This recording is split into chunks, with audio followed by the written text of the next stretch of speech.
నమస్తే, welcome to our channel. నేను సిరి. జగన్ సమీప బంధువు మాజీ మంత్రి అయిన బాలినేని శ్రీనివాస్ రెడ్డికి అయితే టీడీపీ నో ఎంట్రీ బోర్డు అయితే పెట్టింది. అయితే అందులోకి ఎందుకు సడన్ గా తను పార్టీ మారాలనుకుంటున్నారు ఏంటి అనేది మనకి వివరించడానికి మనతో పాటు ఉన్నారు ప్రముఖ సీనియర్ జర్నలిస్ట్ డివిఎస్ గారు. నమస్కారం సార్. నమస్తే. సరే, ఇప్పుడు చూస్తున్నట్టయితే బాలినేని శ్రీనివాస్ రెడ్డికి టీడీపీలో నో ఎంట్రీ బోర్డు పెట్టేశారు చంద్రబాబు నాయుడు గారు, ఇంకా లోకేష్ గారు. ఎందుకు తన పార్టీ మారాలనుకుంటున్నారు? బాలినేని శ్రీనివాస్ రెడ్డి ఇక రాజకీయ జీవితం ముగిసిందా? ఎందుకంటే అటు వైసీపీలో ఉండలేడు, ఇటు వేరే పార్టీల్లో చేర్చుకోవడానికి వాళ్ళు సిద్ధంగా లేరు. అనేక తలుపులు తట్టాడు. ఏది బీజేపీలో చేరాలని చూశాడు, తర్వాత జనసేన తలుపు తట్టాడు, తెలుగుదేశం తలుపులు తట్టిన దీంట్లో ఆయన గతం నుంచి కూడా ఒక డిఫరెంట్ పొలిటీషియన్. ఏది అటు సుబ్బారెడ్డితో విభేదాలు, సొంత పార్టీ, సొంత బంధువుతో, నెక్స్ట్ జగన్మోహన్ రెడ్డితో గ్యాప్ మనం చూసాం. ఒక పెద్ద యుద్ధమే నడిచింది గత 5 ఏళ్లలో. ఇప్పుడు సొంత బంధువు జగన్మోహన్ రెడ్డికే తలనొప్పైన పరిస్థితి, ఆయన పైన అనేక వివాదాలు, భూ కుంభకోణాలు, మైనింగ్ మాఫియా, తర్వాత గ్యాంబ్లింగ్, ఏది ఆయన శ్రీలంక పేకాటలు, తర్వాత క్యాసినో, చీకోటి ప్రవీణ్ తో ఆయన సంబంధాలు. అఫ్ కోర్స్ నాకు ఆయనకి సంబంధం లేదని ఈయన ఖండించవచ్చు, కానీ నిప్పులేందే అదనే ఉద్దేశమే కదా. ఇప్పుడు మీడియాలో ఎందుకు వచ్చాయి కథనాలు? పెద్ద ల్యాండ్ స్కామ్స్, ఏది అక్కడ పెద్ద ఎత్తున భూ కుంభకోణాలు ఒంగోలులో జరిగిన పరిస్థితి, వాళ్ళందరికీ ఏదో పట్టాలు ఇప్పించారని ఆ పట్టాకింతని వసూలు చేయటం, తర్వాత ఆ పట్టాలని ఇస్తేనే నేను కంటెస్ట్ చేస్తానని బేరం పెట్టడం,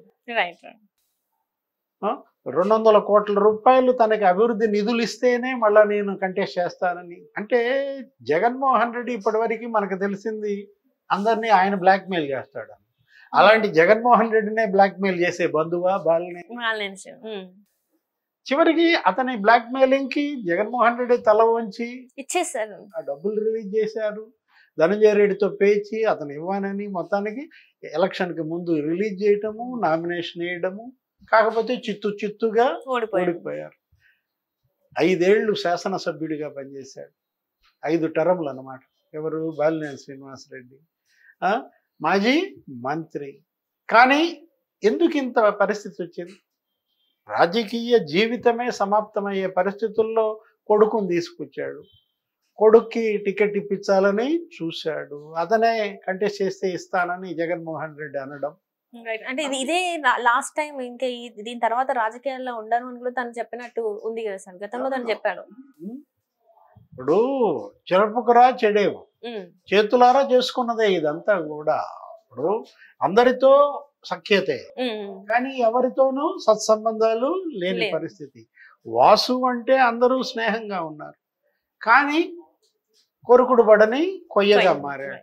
ఇప్పుడు అక్కడ ఉన్నటువంటి వైశ్యుడు సుబ్బారావు, అదొక వివాదం. సుబ్బారావుని కొట్టారని, హింసించారని సుబ్బారావు గుప్తా అతను వీడియోలు చేయటము, బాలినేని శ్రీనివాస్ రెడ్డి ఓటమికి అదొక కారణం. ఆర్య వయస్సులో ఓట్లన్నీ కూడా ఇవాళ వైఎస్ఆర్ కాంగ్రెస్ పార్టీకి దూరం అయ్యాయి ఈ సుబ్బారావు గుప్తా ఉదంతం వల్ల. ఎంత హింసించారు! నిన్ను నమ్ముకుని నీ కోసం అతను నిలబడ్డప్పుడు అతని ఆస్తులు కబ్జా చేయటం, అతన్ని వేధించటం, ఆయన భార్య కన్నీళ్లతో ప్రార్థించటం మనం చూసామన్నమాట. ఎవరైనా సరే బలహీన వర్గాలను గనక ఉసురు పోసుకుంటే ఏంటి, అటు వైశ్యుల భూములు కబ్జా చేసిన, బ్రాహ్మణులను వేధింపులకు గురి చేసిన అల్పసంఖ్యాక వర్గాలు వాళ్ళు శాపాలు పెడతారు, ఆ శాపాలు తగులుతాయి. ఇప్పుడు వైశ్యుల శాపానికే బాలినేని బలయ్యాడా? ఎందుకంటే ఎంత కావాలా మీకు? ఆస్తి ఎంత కావాలి, భూములు ఎంత కావాలి, ఇంత దావాద్రేంటి? ఏం చేసుకుంటారు?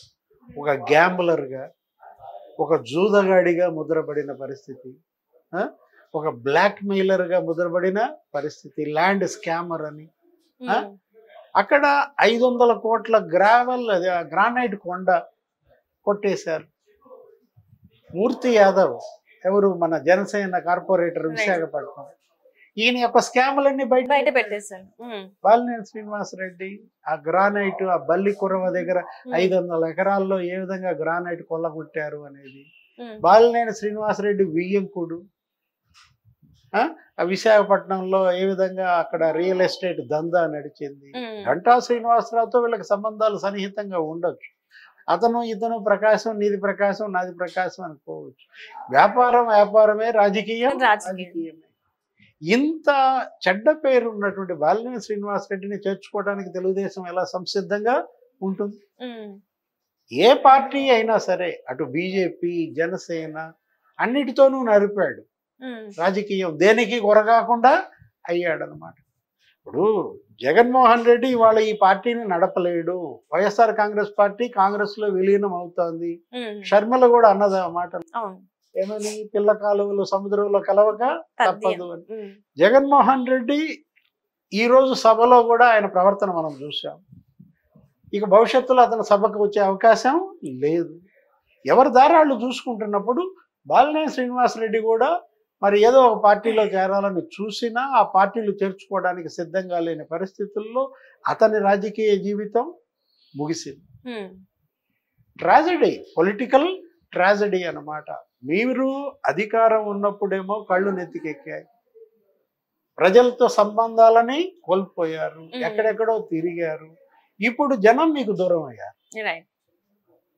జనమే ఇవాళ జగన్మోహన్ రెడ్డిని ఆయన పార్టీని దూరం పెట్టిన పరిస్థితుల్లో జగన్ని నమ్ముకున్నటువంటి ఆయన బంధువుల రాజకీయ భవిష్యత్తు కూడా అగమ్య గోచరంగా మారింది. అంటే ఇప్పటి వరకు చూస్తుంటే చాలా మంది ఇప్పటికి కూడా టీడీపీతోని టచ్ లో ఉన్నారు. ఈ 11 మంది ఎవరైతే గెలిచారో వాళ్ళు కూడా టచ్ లోనే ఉన్నారు. రేపు మాపు వాళ్ళు కూడా ఇంకా వెళ్ళిపోతారని చెప్పేసి మరి వార్తలు వస్తున్నాయి. అందులో వాస్తవం లేదంటారు. ఇంకా ఈయన నమ్ముకొని ఉంటారంటారా మరి?